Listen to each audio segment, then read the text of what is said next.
How much easier is practice in the day-to-day after you get that first one out of the way?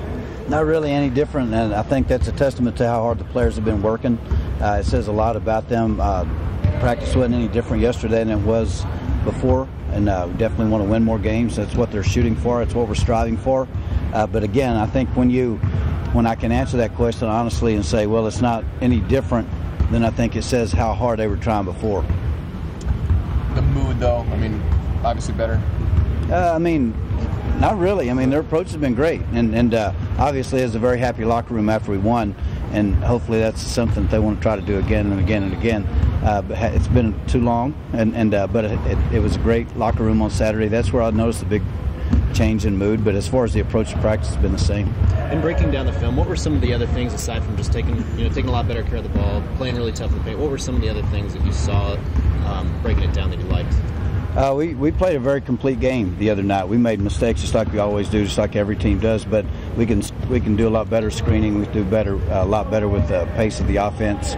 Still too slow as far as the pace goes, but we did a lot of really, really good things. One of the biggest things that does show up in the stats is we didn't foul as much. They didn't get to the foul line as early. We didn't. I think they had maybe 10 foul shots or something. I think we were 10 for 12, and they didn't get more than us, I don't think. And so that was a big stat, along with the points in the paint and also the turnovers.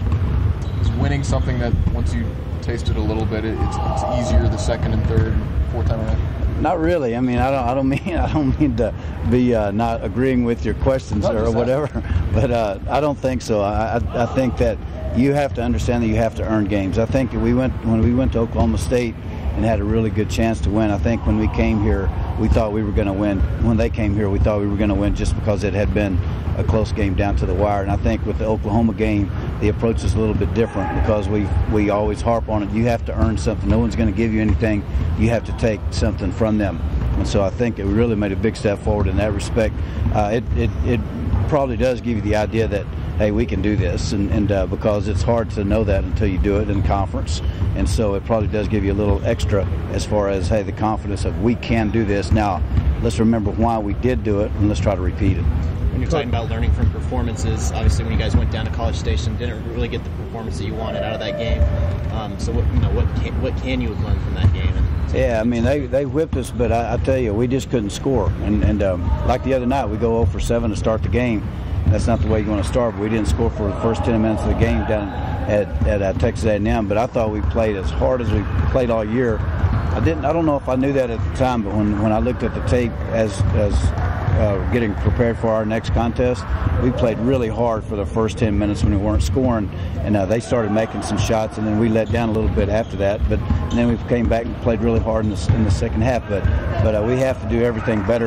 We got to score it. We got to screen better. We got to move better. We got to take care of the basketball, and we got to rebound better. Coach, can you talk about just the play of Javaris Willis? I mean, he really stepped up. I think he dropped 21 the other night. Just kind of talk about him just giving you the boost that he needed. Best game he's ever played, I'm sure. I mean, I've seen them all on tape or in person, and so it was good for him to play that way. He's a returning player, and you definitely need that especially when you only play 7 guys. And I don't know if I guess he played 38, 39 minutes, something like that. But it was a very good game for him. He didn't turn the ball over.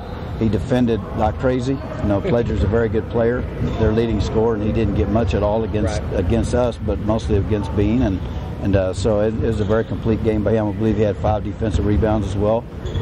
Played very, very under control and played on both ends of the court. Because of your relationship with them, how much are you going to miss playing A&M and being around them? Yeah, I mean, I don't know. You hate to see that happen, but they chose to do that, and so the Big 12 is going to thrive, and it's going to get better and better and better. And as good as it's been, it's going to be better. That's going to be, I think, their loss instead of our loss, so. But, it's been a rivalry that's been going on for a long time. You hate to see those things in. Is that a tough game for you, just given your history and rebuilding that program? Is that a tough game to be coaching? Tomorrow? Yeah. No, not really. I mean, you have a lot of great memories, but I've coached at several places, and so and had several. You always have a some kind of connection with someone on a different staff or something. So you think about some of those kind of things for a moment. It was an emotional time for me when we went down there, but it'll be different here. And after the game started or whatever down there, that's all out the window. You try to get your team, you try to prepare your team way before the start of it, but once the game starts, it's all out the door. And we're playing, Kansas on Saturday. That's who I owe my whole career to, and we're going to compete like crazy, and they're going to compete like crazy.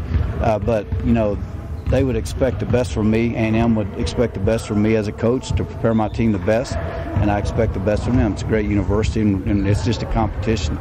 Transition opportunities were a little bit more prevalent on Saturday and have been in the last few games. Is that just the result of rebounding a little bit better? Better rebounding and getting a few steals. We had a few more steals. I believe we had 6 or 8 steals on Saturday night, and so those are things that lead to easy baskets, transition points. I'm not sure how they count all those things as far as the stats are concerned, but I know that they end up being layups for your team, and they're easy points that you don't really have to earn on the offensive end. You have to earn them on the defensive end, but really important for any team. That's another thing about the Oklahoma game. We didn't give them many easy baskets, and so we were between them and the basket most of the time. We didn't give them the foul shots, so they had to earn most of their points, and that's what we've been having to do too much of, is earning every single basket. It's a struggle in a conference as good as this, that has as many good players, as many big-bodied players, and as many good coaches. So if you have to earn every single basket like that on the offensive end, it makes it very, very difficult to score a lot of points. And also five blocks, is that a result of, instead of fouls being in better position, was that a result of that? Yeah, maybe. I think Jay had 2 or 3 of them, and he's a pretty good shot blocker, and Jordan's a pretty good shot blocker, and probably better position. I hadn't looked at it that closely as far as the reason we did block them. I know we were very competitive on all of them. I know that, and so probably in better position than I foul. How big is it heading into a rivalry game to be back on the right track after the win? I mean, I think we'd be approaching it the right way had we not got a win on Saturday. I believe so, but I know we're approaching it the right way after a win. So it's always good to win. I mean, that's what we're here for. We're here to win. I'm not into anything but winning and preparing to win and getting ready to have a program that's going to win all the time. It's not going to be the exception. It's going to be the norm, and we're all going to be disappointed when it doesn't happen. But as far as for the player spirit of the players, I would think it'd probably be huge. What does Middleton add to their team? He's a good player. I think when he's healthy, he's a pro player. He's tall. That's the thing about them. All their perimeter players are about a foot taller than all our guys. They can pass over us, and they have really good post-up players as well. They've had some, tough times with injury, but they still have a lot of really good players. They were number 9 in the country in the preseason rankings, and Coach Kenny does a great job. It's a team that's got to be in desperation mode right now. We're going to get their best shot. We're going to have to give them ours. But Middleton is a guy that can shoot it. He can pass it. He plays at a real good pace. He can post up. He'll post us up because of our size, and he's just a complete player. Can you talk about protecting the basketball? You guys did a lot better job of that the other night. Yeah, I mean, we did, but I wouldn't have guessed it because on Friday we turned it over almost every single possession in practice, and so we had to quit practice because we got tired of watching the turnovers. And so hopefully it's going to continue on. I think if you can't understand it when the coach is yelling at you all year long about turning it over, you can definitely see it when you have 7 turnovers you win, when you have 22 you lose. And so it's not always going to be that way, and that's not the only solution to winning. But we have to have a greater understanding and greater attention to detail and a greater execution level than we've had. If we do that, we're going to keep on improving till the end of the season.